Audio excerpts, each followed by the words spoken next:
आज हमने 9th class की केमिस्ट्री का चैप्टर 3 की एक्सरसाइज करेंगे। उसके एमसीक्यूज। सबसे पहला एमसीक्यूज है when molten copper and molten zinc, melt की हुई कॉपर और जिंक को मिक्स किया जाता है, are mix together, they give rise to a new substance, जिसे बोलते हैं ब्रास, कॉल्ड ब्रास।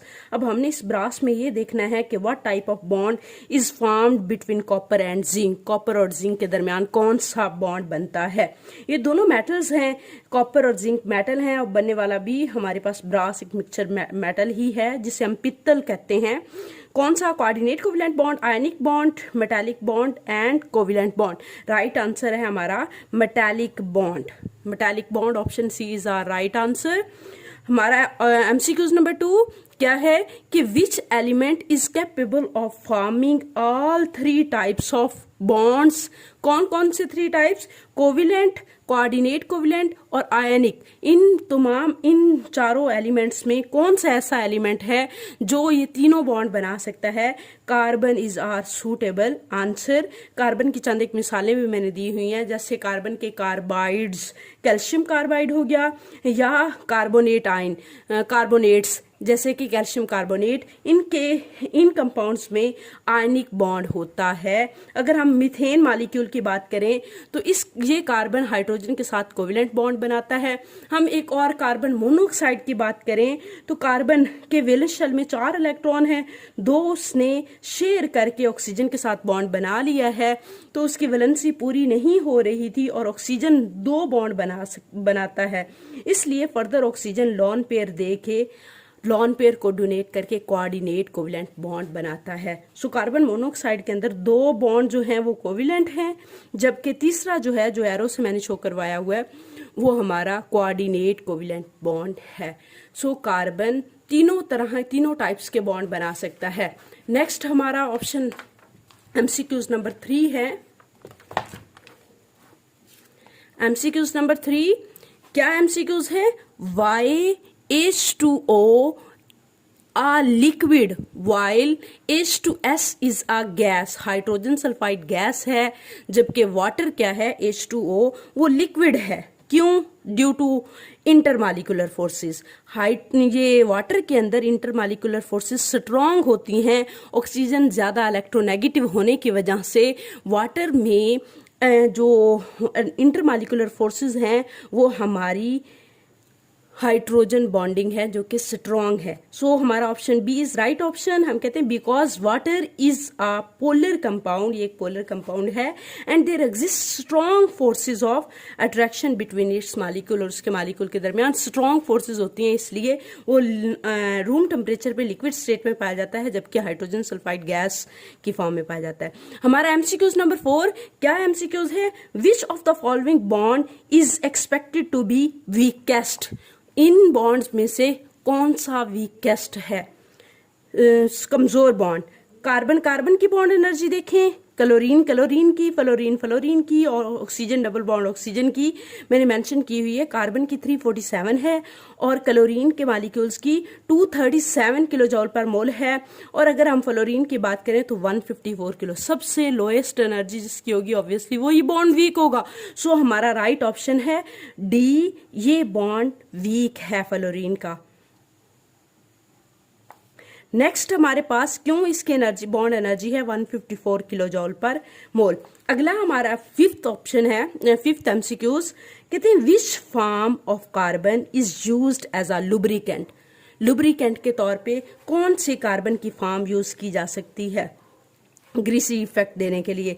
कोल है, डायमंड है, चारकोल है, ग्रेफाइट है।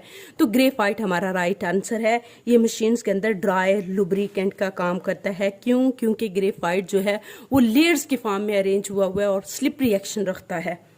नेक्स्ट हमारे पास ऑप्शन है MCQs number 6 keep in view the intermolecular forces of attraction indicate which compound has highest boiling point। intermolecular forces को देखते हुए ये बताना है इनमें से कौन सा कंपाउंड हाईएस्ट बॉइलिंग पॉइंट रखता है। मैंने तमाम कंपाउंड्स के बॉइलिंग पॉइंट आगे मेंशन किए हैं। H2O की बात करें तो 100 डिग्री बॉइलिंग पॉइंट है, HF की 19.9 डिग्री है, हाइड्रोजन सल्फाइड की -61 डिग्री है, जबकि अमोनिया की -33 डिग्री। सो सबसे ज़्यादा boiling point, highest boiling point की हम बात करें तो वो किसका है, वाटर का, H2O। ए ऑप्शन हमारा राइट ऑप्शन है। नेक्स्ट MCQs नंबर है 7, which metal has the lowest melting point, कौन सी मेटल सबसे कम मेल्टिंग पॉइंट रखती है। जब एक सॉलिड चीज़ मेल्ट होके लिक्विड में कन्वर्ट हो रही होती है, वो उस पॉइंट को मेल्टिंग पॉइंट कहते हैं। जिस लम्हे, जिस टेम्परेचर पे वो लिक्विड के अंदर कन्वर्ट हो, वो हमारे पास कहलाता है मेल्टिंग पॉइंट। लिथियम, ये मेटल्स की बात की हुई, लिथियम है, सोडियम है, ये रूम टेम्परेचर पे सारी सॉलिड होती हैं। पोटाशियम और रुबिडियम, हम अगर ग्रुप में जो मेटालिक करेक्टर है ऊपर से नीचे आते हुए इंक्रीज होता है, बट अलबत्ता किसकी बात करें, मेल्टिंग पॉइंट और बॉइलिंग पॉइंट की, तो ग्रुप में ऊपर से नीचे आते हुए मेल्टिंग और बॉइलिंग पॉइंट डिक्रीज होते हैं। सो लिथियम सबसे टॉप पे ग्रुप 1 के अंदर पाया जाता है, इसका मेल्टिंग पॉइंट है 181, सोडियम का 98, पोटाशियम का 64 और रुबिडियम का 39। हमने कौन सा देखना है, लोएस्ट वाला, तो सबसे लोएस्ट किसका है, रुबिडियम का 39 डिग्री सेल्सियस, तो हमारा राइट ऑप्शन है इस MCQs का डी।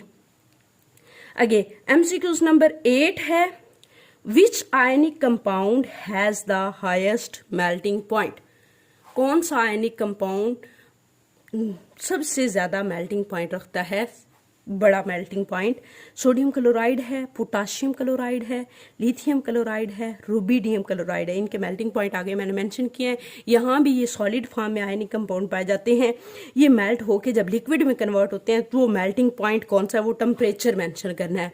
सोडियम क्लोराइड का 801 डिग्री है, पोटाशियम क्लोराइड का 770 डिग्री है, जबकि लिथियम क्लोराइड का 605 और रुबिडियम क्लोराइड का 718। सबसे हाईएस्ट सोडियम क्लोराइड का है, क्यों, क्योंकि इनके आयंस की लैटिस एनर्जी बहुत ज़्यादा होती है, हाई लैटिस एनर्जी रखता है, इसलिए लिथियम क्लोराइड से भी इसका ज़्यादा है सोडियम क्लोराइड का melting point.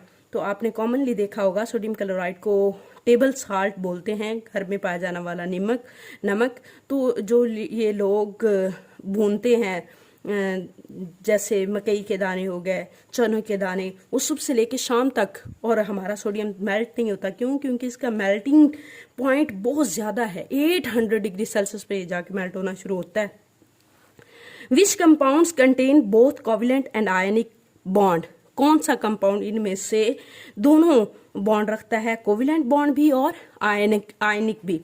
Magnesium chloride, calcium oxide, phosphorus trichloride या अमोनियम क्लोराइड। हमारे पास ऑप्शन, अगर हम मैग्नीशियम क्लोराइड की बात करें तो आयनिक बॉन्ड है, कैल्शियम ऑक्साइड में कोवेलेंट, फास्फोरस क्लोराइड के अंदर भी कोवेलेंट। अगर अमोनियम क्लोराइड को देखें तो ये 3 टाइप के, ना सिर्फ 2 बल्कि 3 टाइप के बॉन्ड रख रहा है।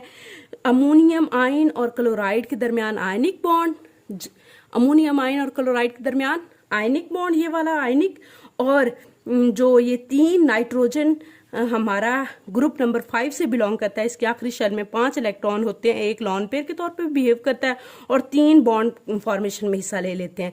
सो 3 हाइड्रोजन के साथ उसने कोवेलेंट बॉन्ड बनाए हुए हैं, जबकि चौथे प्रोटॉन के साथ ये जो बॉन्ड है एरो से शो किया हुआ, ये कोऑर्डिनेट कोवेलेंट बॉन्ड है। सो अमोनियम की ओवरऑल बात करें तो ये 3 जो हैं वो कोवेलेंट बॉन्ड रखता है, एक कोऑर्डिनेट कोवेलेंट और एक आयनिक। हमारे उन्होंने MCQs में कोवेलेंट और आयनिक की बात की है, तो हमारा राइट ऑप्शन है ऑप्शन नंबर बी। हमारा last MCQs number 10, which among the following has a double covalent bond, कौन सा डबल कोवेलेंट बॉन्ड रखता है, कौन सा हमारा मॉलिक्यूल, इथेन, मीथेन, इथाइलिन या एसिटाइलिन। इथेन मीथेन की बात करें तो इनमें सिंगल कोवेलेंट पाया जाता है, अल्केन फैमिली से बिलोंग करते हैं। इथाइलिन अल्कीन से है, इसमें कार्बन डबल बॉन्ड, इसका फार्मूला इथीन भी इसे बोलते हैं, CH2C डबल बॉन्ड CH2, ये डबल कोवेलेंट बॉन्ड। जबकि एसिटाइलिन की बात करें तो वो ट्रिपल कोवेलेंट बॉन्ड रखता है, इसका फार्मूला है, उसे इथाइन भी बोलते हैं। हमारा MCQs नंबर 10 का राइट ऑप्शन है C। That's it. नेक्स्ट इंशाल्लाह हम करेंगे शॉर्ट क्वेश्चन, मेरे साथ जुड़े रहिए। Thank you for watching.